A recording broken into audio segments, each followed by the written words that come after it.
All right, college recruits. College recruits.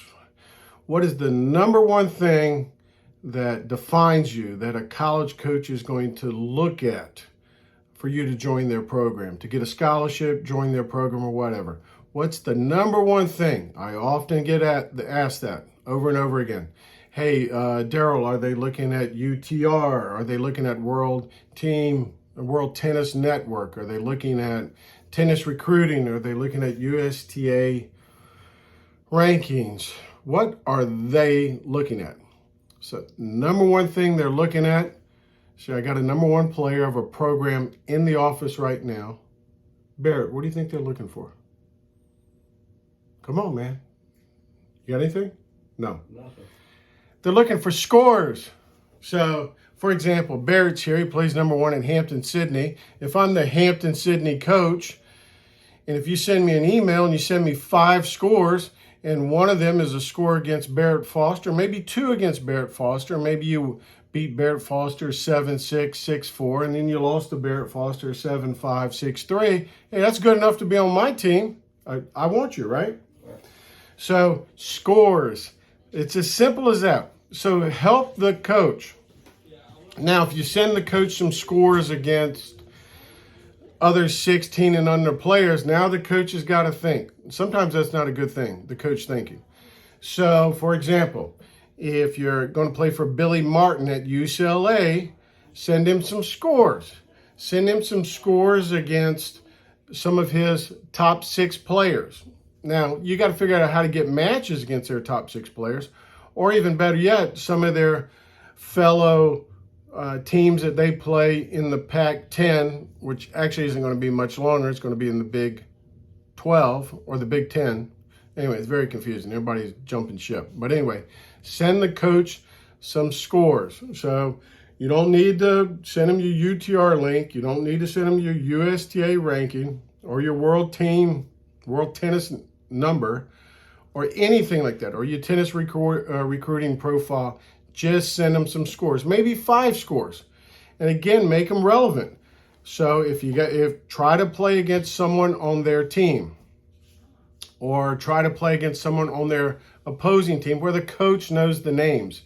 If you got to play the name game. So if you're going to send the coach 5 scores, but they're against other 16-year-old people, that's not going to tell the story at all.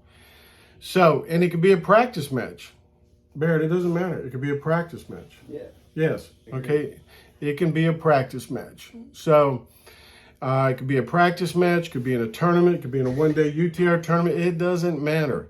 And does it have to be UTR verified? No.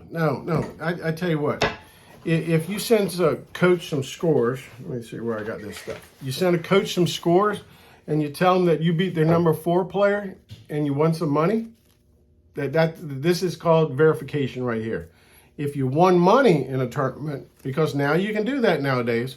So if you win money in a tournament and you beat one of their players, so if you want to go to University of Georgia, Jeff Wallace, women's team, show him some scores against his current team or against some former players before they get old, or against some, Southeast Conference schools, Ole Miss, Mississippi State, Kentucky.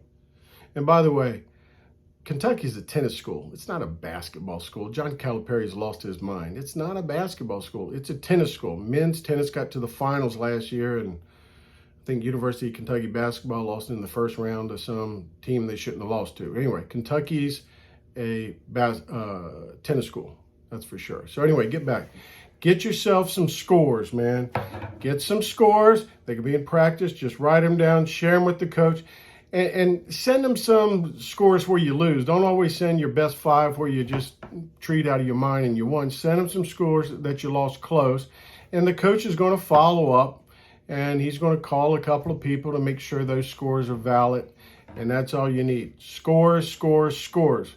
So parents, quit asking those questions. And college coaches, when I call you and trying to help you get a player, I'm going to share with you scores.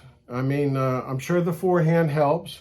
Now, if you send in scores where you lost to the number 8 or 9 players, the coach is going to probably ask you if your parents are very philanthropic, Might ask what their net worth is, because that's might be what it takes to get you on that team, is some planned giving. Even though some people went to jail because of that, but you know, it could be legitimate. So send some scores. Scores, scores, scores. That's how we know you exist. Scores. It's not the big forehand. It's not the Nike clothes. It's scores. By the way, did I say scores enough?